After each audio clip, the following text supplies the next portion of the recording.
The day they made me clean the office toilet with my own name badge clipped to my chest, I smiled, not because I was okay with it, but because I had already decided. Every single one of them was going to work for me someday. My name is Marcus Daniel Cole, and I want you to understand something before I tell you this story. I'm not a victim. I never was. But for a long time, the world had a different opinion of me, and trust me, they were very loud about it. I grew up in the small town of Grayfield, Ohio, one of those places where everyone knows your name, your mama's name, your grandmother's maiden name, and the exact amount your daddy owed on his mortgage before the bank took the house. Yeah, that kind of town. My father, Gerald Cole, was a good man, a quiet, hard-working man who repaired washing machines for a living. He smelled like motor oil and Old Spice, and he always had grease under his fingernails, even at church on Sundays. People looked at him like he was invisible. My mother, Patricia Cole, was a school cook. She woke up at 4 in the morning every single day so that other people's children could eat hot meals, and she was grateful to do it. That was my world. That was my foundation. Nothing glamorous, nothing polished, just honest people doing honest work, raising a boy who dreamed way too big for a place that didn't believe in big dreams, at least not for people who looked like us, dressed like us, lived like us. Grayfield was not cruel all the time, but when it was cruel, it was precise. It knew exactly where to cut. I remember being 12 years old, standing in front of Callaway Elementary School's career day board. Every kid had pinned a picture of what they wanted to be. I had printed, using our broken inkjet printer that always smeared blue ink on the left side, a picture of a man in a suit, sitting behind a big desk in a tall building. I had written underneath it, CEO, Marcus Daniel Cole. My homeroom teacher, Mrs. Brenda Fitch, walked past that board with a group of parents, pointed at my card, and laughed. Actually laughed, she said. And I will never forget this for as long as I live. Oh, bless his heart. Someone tell Gerald's boy that CEOs don't come from Grayfield. They come from Harvard. The parents chuckled. A few kids snickered. I stood there in my slightly too small collared shirt, feeling the heat crawl up the back of my neck. I didn't cry. I memorized her face, her name, the exact sound of her laugh, because even at 12, some part of me knew that moment wasn't the end of my story. It was the beginning, and what a beginning it would turn out to be. Fast forward 15 years. I had scraped, saved, borrowed textbooks from the library, worked 3 jobs through college, and somehow, graduated with a finance degree from Ohio State University. Not Harvard, not Yale, Ohio State. And when I walked across that stage in May, my mother screamed so loud that the dean actually paused the ceremony. I am not exaggerating. He physically stopped, looked into the crowd, and the entire auditorium burst out laughing. My mother, Patricia Cole, did not care even one bit. She was wearing a yellow dress she had been saving for 2 years for that exact day. She was crying, waving a handmade sign that read "That's my Marcus" in glitter glue letters. The glitter was also getting on everyone near her. She did not care about that either. That was the last truly uncomplicated, happy moment I remember before everything went sideways. I landed a job at Apex Financial Group, a mid-sized investment firm in Columbus, Ohio. On paper, it sounded incredible. To a 24-year-old kid from Grayfield, it felt like I had cracked open the door to a different universe. The office was on the 14th floor of a glass building downtown. There was a coffee machine that made lattes with actual foam art. There were people in there who wore shoes that cost more than my father's monthly income, and they knew it. They wanted you to know it too.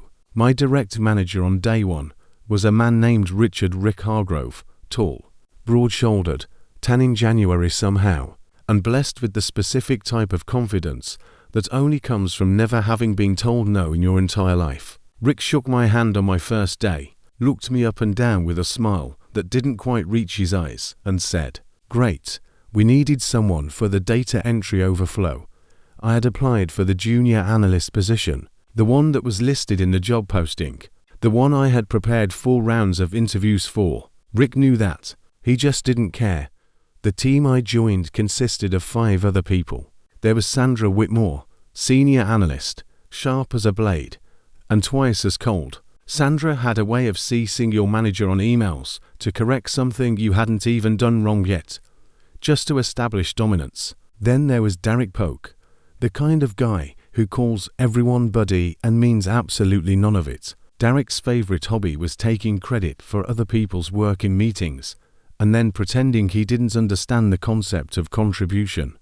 There was also Christine NG, who was actually decent to me at first, until she realized that being kind to Marcus was socially expensive in that office. And then there was Bradley Sutton, Rick's golden boy, his protege, his mini-me in a cheaper suit. Bradley had graduated from Georgetown, had a father who played golf with the board members, and spoke in that particular tone of voice that makes everything he says sound like a final decision. These were my colleagues. These were my co-workers. These, God help me, were the people I need to tell you about the toilet incident. And I know, that sounds ridiculous. But bear with me, because this moment right here is the one I come back to every single time someone asks me how I stayed motivated. It was a Tuesday. I know it was a Tuesday, because Tuesdays at Apex were the days Rick held his open floor team meetings, where he'd sit at the head of the conference table, a Roman emperor, and let his favorites perform. I had submitted a market analysis report the Friday before, a full 32-page document covering Q3 volatility trends in mid-cap equities. I had worked on it for 3 weeks. I had cross-referenced 6 data sources. I had even, embarrassingly, practiced how I would present it. I was proud of that report. Rick walked into the meeting, dropped a printed copy of the report on the table, and said, without looking up, "This is good work. Bradley put together a solid piece here." Bradley, sitting 2 seats to Rick's right, nodded like he was accepting an Academy Award. He actually nodded. Sandra started clapping softly. Derek said, "Great job, buddy." I sat there with my mouth slightly open, looking at the cover page of my own report, which had somehow, magically, replaced my name with Bradley Sutton's in the header. I raised my hand. Rick looked at me the way you look at a fly that's landed on your lunch. I said, "Rick, I wrote that report." The room went quiet. Rick tilted his head and said, "Marcus, I need you to go check on the 3rd floor bathroom. The cleaning staff called in sick today." I stared at him. "We need it sorted before the client lunch at noon." He tapped his watch. And then, he smiled at me. That particular smile. The one that says, "You can either do this, or you can leave." And I thought about my mother's yellow dress. I thought about my father's grease-stained hands. I thought about Mrs. Fitch laughing at my career day board. I stood up. I walked to that bathroom. I cleaned it. But I kept my name badge on. And I kept my face perfectly, absolutely, terrifyingly calm. Now here is the part where I need you to laugh with me, because if I don't laugh, I will do something else. When I came back from that bathroom, Rick had ordered sushi for the team. Premium, expensive, beautifully arranged sushi. There was one set aside on a paper plate, the cheap kind, with a post-it note that said for Marcus in Derek's handwriting. Everyone was eating off real plates. I got a paper plate and a plastic fork. Derek winked at me. He actually winked. Like that was funny. Like that was somehow charming. I looked at that paper plate and I made a very quiet, very private promise to myself. I picked up my chopsticks. I had learned to use chopsticks specifically so that I wouldn't look out of place in client meetings, and I ate every single piece of that sushi with a dignity that I think confused all of them. Because they wanted a reaction. They wanted me to break. They didn't understand yet what I was made of. They didn't know about the yellow dress. They didn't know about the grease-stained hands. They didn't know about the 12-year-old boy who memorized Mrs. Fitch's laugh. Here is what they didn't see happening while they were busy humiliating me. While Rick was using my reports to boost Bradley's career, I was quietly, methodically building something they couldn't take. Knowledge. Every analysis I ran, I kept a private copy. Every market model I built, I documented the methodology. Every client interaction I observed, and I was always the one they made take notes, fetch coffee, arrange chairs, set up projectors, pick up dry cleaning, water the office plant, organize the supply closet, and once, memorably, assemble a desk that Rick had ordered from my KEA. I paid attention. I didn't just learn finance. I learned the clients, their names, their preferences, their fears, their goals. I learned which clients thought Rick was brilliant and which ones were quietly losing patience with him. I learned that Sandra's spreadsheet models had a recurring error in the third conditional formula that she had been papering over with manual adjustments for 2 years. I learned that Derek's relationships with 2 of their biggest accounts were paper thin and existed only because the previous analyst,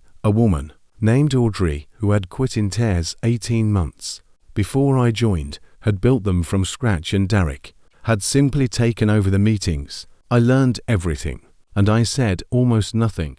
There were nights, I won't pretend there weren't, when I sat in my car in the parking garage after everyone had gone home, and I had a full conversation with myself about whether it was worth it, whether the first was crazy, whether my mother's voice on the phone every Sunday saying keep going, baby, keep going was enough fuel to keep driving on a road that seemed to go nowhere. There was one specific Thursday in February.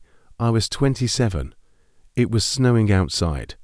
Rick had just given Bradley a promotion that had my name written all over it, and I sat in my car and I laughed. Not a happy laugh, the other kind, the kind where you have to decide, right then and there, what kind of person you're going to be. I called my mother. She answered on the first ring, the way she always did. I said, Mom, I think they're never going to see me.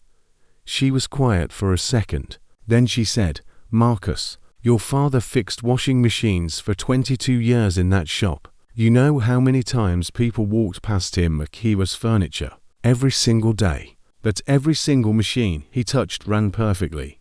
Because of him, not because of them. I sat with that for a long time. Then I drove home, and the next morning I walked back in with my name badge on and my face perfectly calm.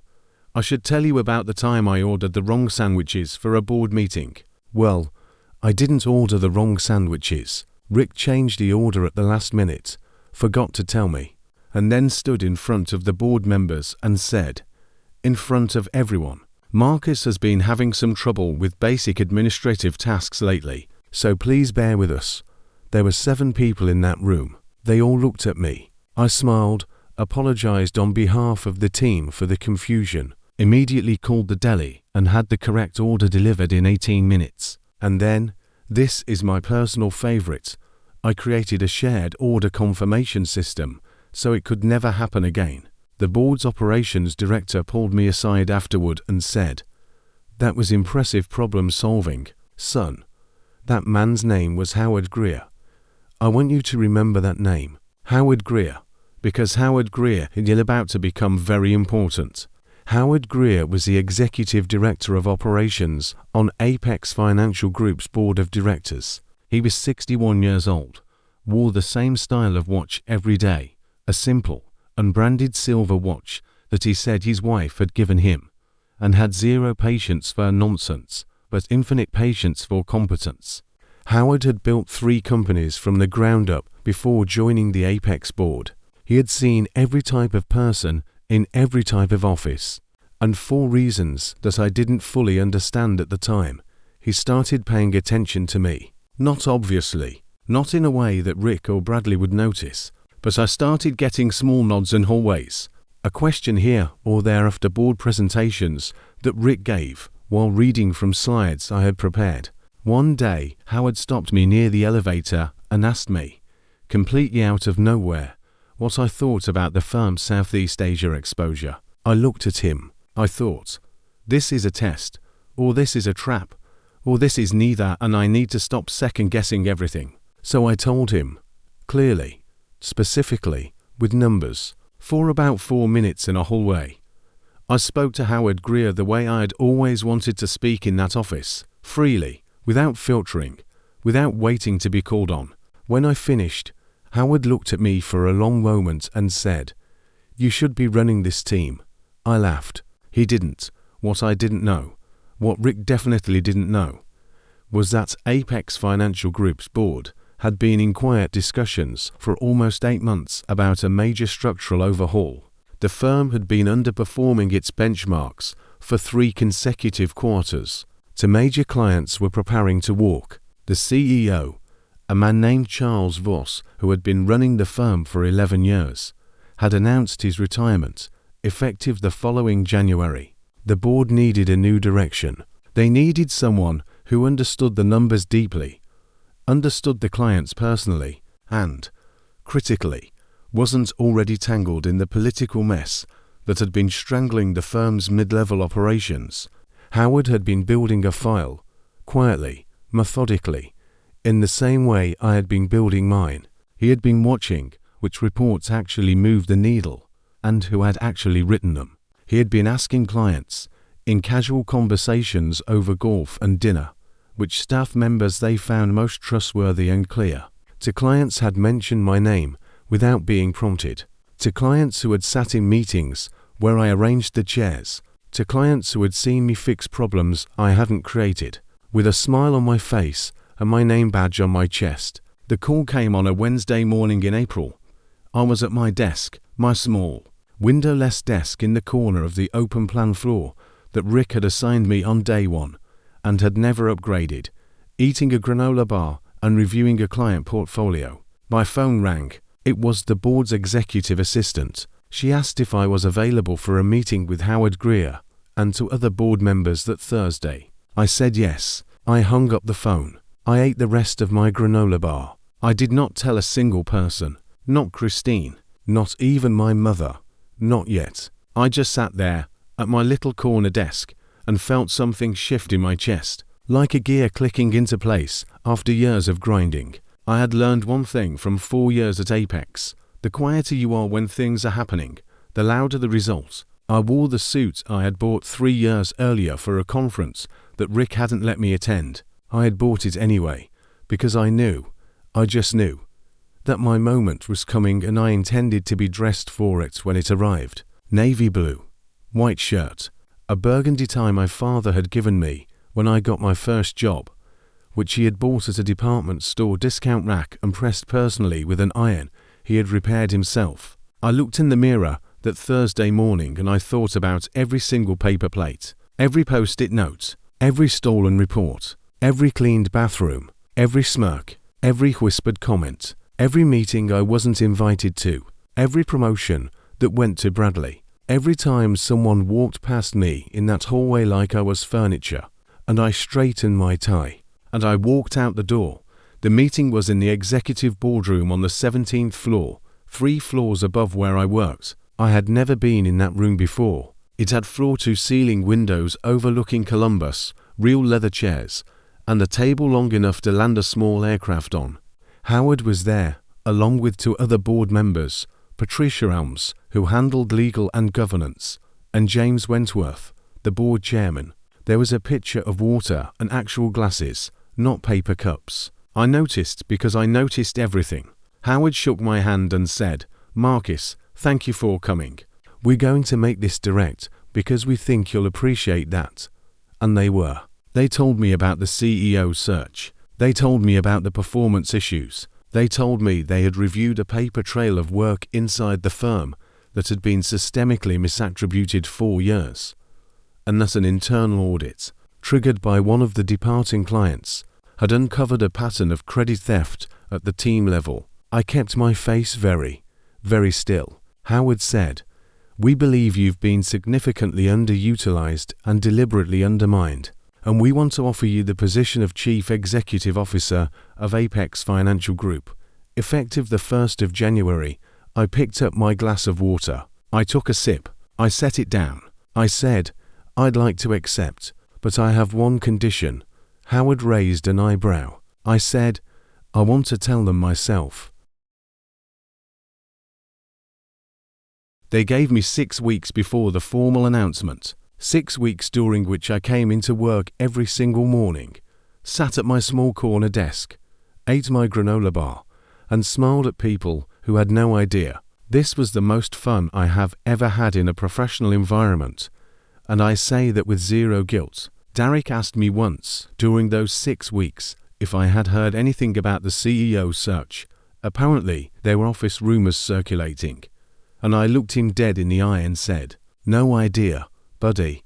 I called him buddy. He looked confused. It was magnificent. Rick, around week 4, started being slightly nicer to me. I think he sensed something in the atmosphere. Rick was politically smart, even if he was ethically hollow. He invited me to lunch, just the two of us. He spent 90 minutes telling me about his vision for the team and how he had always believed in my potential. I ate my food. I nodded. I said, "That means a lot, Rick." Every word of it was absolutely true from my side of the table, though perhaps not in the way he intended. The announcement day came on a Friday morning. The entire firm, all 3 floors, about 230 people, was gathered in the main atrium for what they had been told was a company update. Howard Greer stood at the front. He talked about the firm's history. He talked about Charles Voss's retirement and his contributions. He talked about the need for fresh leadership and a new chapter. I stood at the back of the room in my navy suit. No one was looking at me. Why would they? I was just Marcus. Corner desk Marcus. Bathroom Marcus. Paper plate Marcus. Howard said, "It is my honor to introduce the incoming Chief Executive Officer of Apex Financial Group.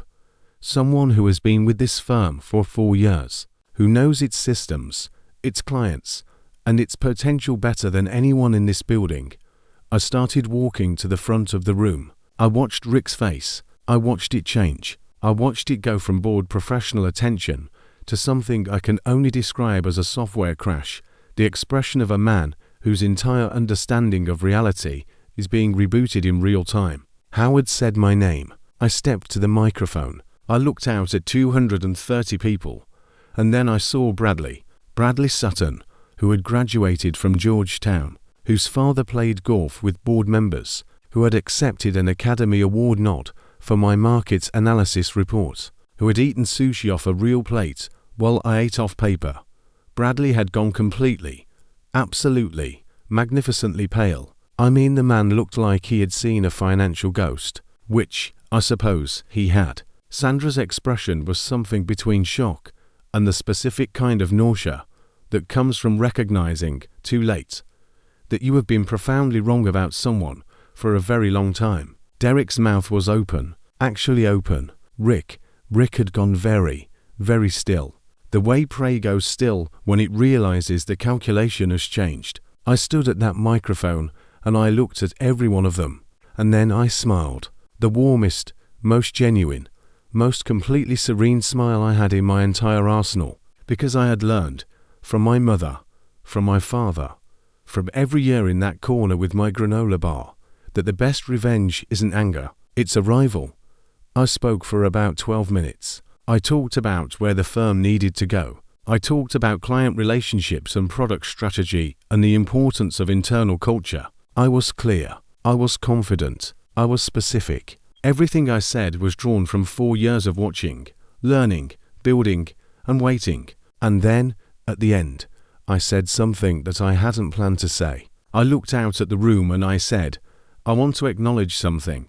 The path that brought me to this microphone was not an easy one. Some of that difficulty was circumstance. Some of it was the kind of thing we're going to spend the next year addressing as a firm, because a company that doesn't see its people clearly cannot serve its clients clearly. I know what it feels like to be invisible in this building. I know what it feels like to work very hard and have your work belong to someone else. If anyone in this room knows that feeling, and I believe some of you do, I want you to know that I see you. That era is over." The room was quiet for a moment. Then someone started clapping. I don't know who started it. It spread. I stood at the microphone and let it wash over me, and I thought about a 12-year-old boy in a slightly too small collared shirt standing in front of a career day board, and I thought, "There you go, kid, there you go." The reception afterward was something I will treasure for purely comedic reasons for the rest of my life. Derek approached me with the energy of a man who has convinced himself that the last 4 years didn't happen. He grabbed my hand, pumped it vigorously, and said, "Marcus, big news, buddy. Huge. I always said you had something special. I blinked at him. I said, Derek, you once gave me a paper plate. He laughed loudly, too loudly, and said, ha, classic, great sense of humor, and then moved away at a speed that suggested he had somewhere very important to be on the other side of the room. Sandra came to me later in the day, not at the reception, but in a quiet hallway, and she said something that surprised me. She said, I owe you an apology, just like that. No preamble, no excuse. I looked at her for a moment. I said, yes, you do. She nodded. She walked away. I respected her for that. I really did. People contain more depth than the roles they play when they're afraid. Rick did not speak to me that day, or the next day, or the day after that. His formal resignation came across my desk, my new desk, the big one on the 17th floor, about 3 weeks later. It was a single paragraph, professional, minimal. I read it twice. I approved it. I signed it with a pen my mother had sent me in the mail, a simple ballpoint pen with a yellow barrel, matching her dress, with a card that said, for all the signatures to come. Love, Mom. I framed that card. It's on my wall right now. I look at it every morning. And Bradley Sutton, Georgetown graduate, Golden Boy, Academy Award nod. Bradley requested a meeting with me in my second week as CEO. He came in, sat down, and for 23 minutes made the most articulate, genuinely remorseful apology I've ever received in my adult life. He was thorough. He was specific. He acknowledged the report. He acknowledged the meeting. He acknowledged that he had been a coward who had allowed Rick's behavior and his own insecurity to make him complicit in something wrong. I listened to all of it. When he was done, I said, Bradley, I want you on my turnaround team. He stared at me. You're good at what you do, I said, and you're clearly capable of growth. That's what I need. He looked like he might cry. He didn't, but it was close. My first year as CEO of Apex Financial Group was one of the hardest things I have ever done in my life. And I say that as someone who once cleaned a bathroom while wearing his name badge. The firm was in worse shape than even the board had fully communicated. To major clients had not just been threatening to leave. One of them had already begun transitioning assets to a competitor. The team culture was fractured, trust was low, and years of credit theft and internal politics had left a lot of genuinely talented people feeling like they were invisible. Sound familiar? I started with those people first. I spent my first 30 days doing nothing but listening. Not meetings with slides, not grand strategy sessions. I sat down with people at every level of the firm, analysts, administrators, client coordinators, the actual cleaning staff, and I asked one question: what would you change? I took notes, real notes, in a real notebook, with that yellow ballpoint pen from my mother. What came out of those 30 days was a restructuring plan that surprised even Howard Greer. I eliminated 3 layers of redundant management. I created a direct attribution policy. Every piece of work, every report, every analysis would carry the name of the person who actually produced it, period, non-negotiable. I restructured compensation to reward results and not relationships. I brought back to clients who had been preparing to leave by doing something radical. I called them personally, not an email, not a meeting invitation. I picked up the phone and I said, I'd like to understand what went wrong. From your perspective. One of them, Gerald Park, managing director of Lakeshore Capital, was so surprised that someone from Apex had called him without a sales pitch that he laughed and said, Kid, you're already different. We kept both clients.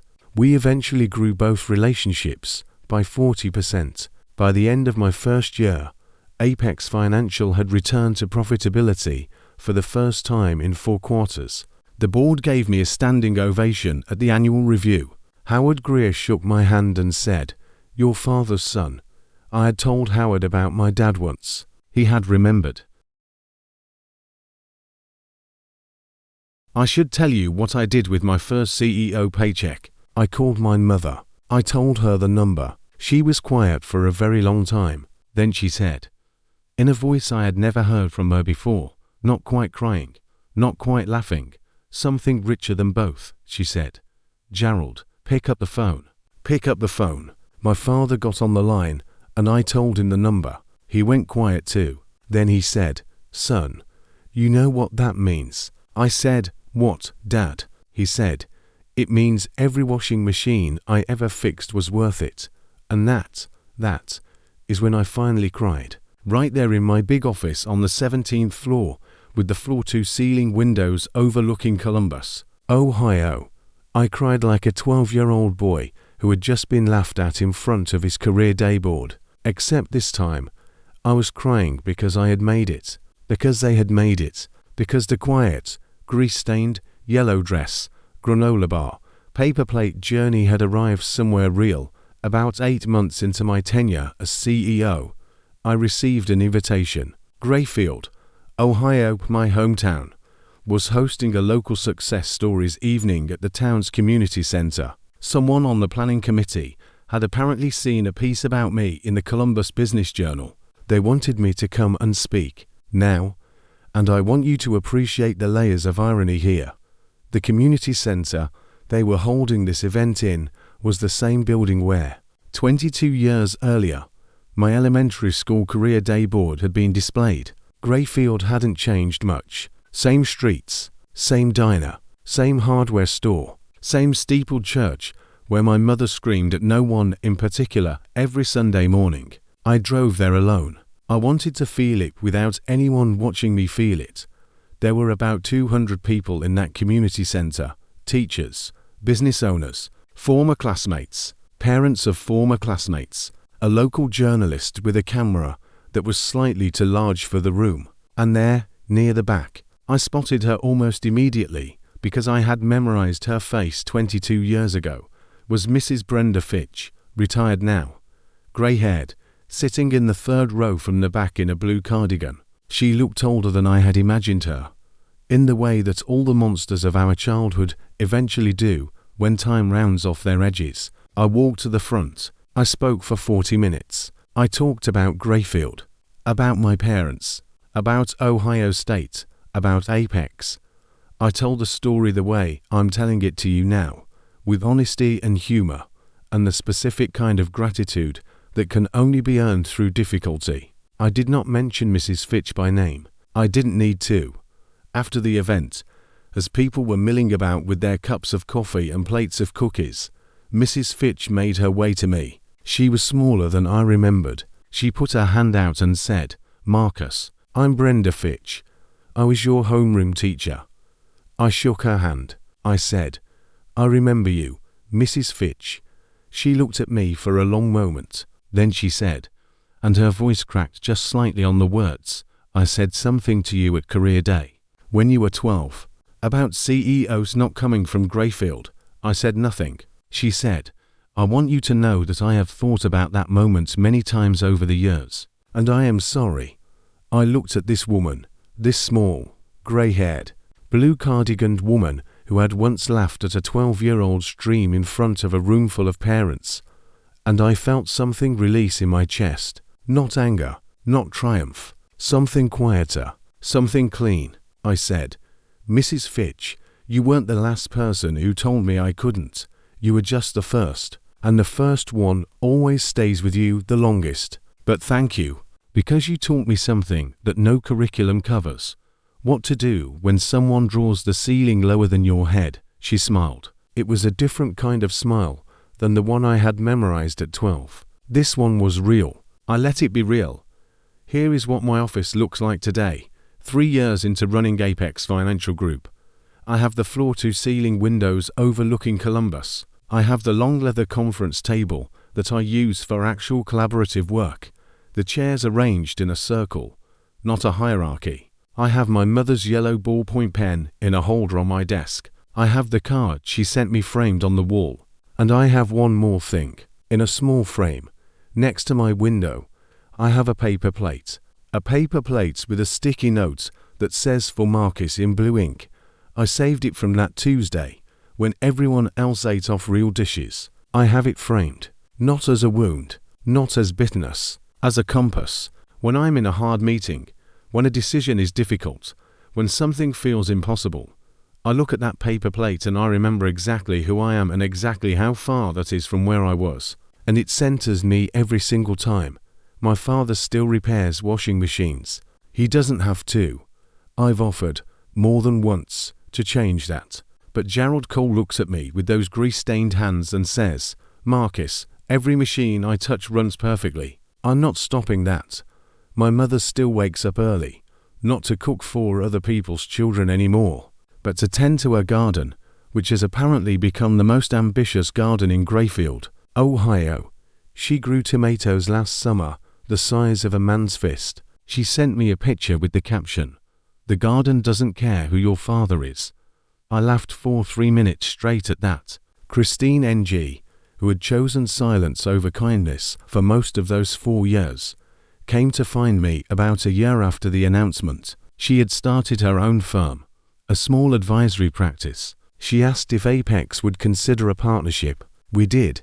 It's been a good partnership. She's a genuinely sharp woman who, given the right environment, turned out to be more than the small choices she had made when she was afraid. I believe in second chances. I believe in them specifically because I needed so many of them myself, not from others, but from the version of myself that was tempted, more than once, to become bitter. Derek Polk, I am delighted to report, is currently managing a sporting goods supply company in Akron.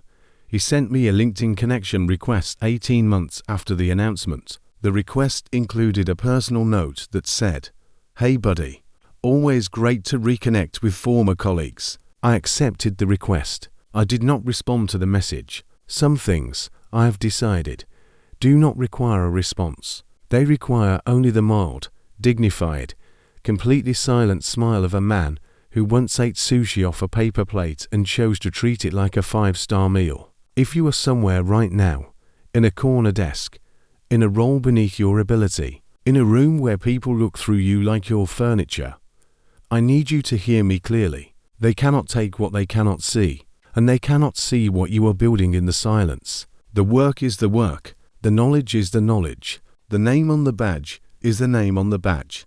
Keep it on. Smile when they hand you the paper plate. Remember every face. Build the thing they cannot steal because it lives inside you. And then one morning, maybe not this morning, maybe not next year, but one morning, you will walk to the front of a room that used to look through you, and you will say your name into a microphone, and the room will be quiet, and the room will know they handed me a paper plate because they thought I was temporary. I stayed quiet because I knew I wasn't, and in the end, they didn't fire me. They reported to me.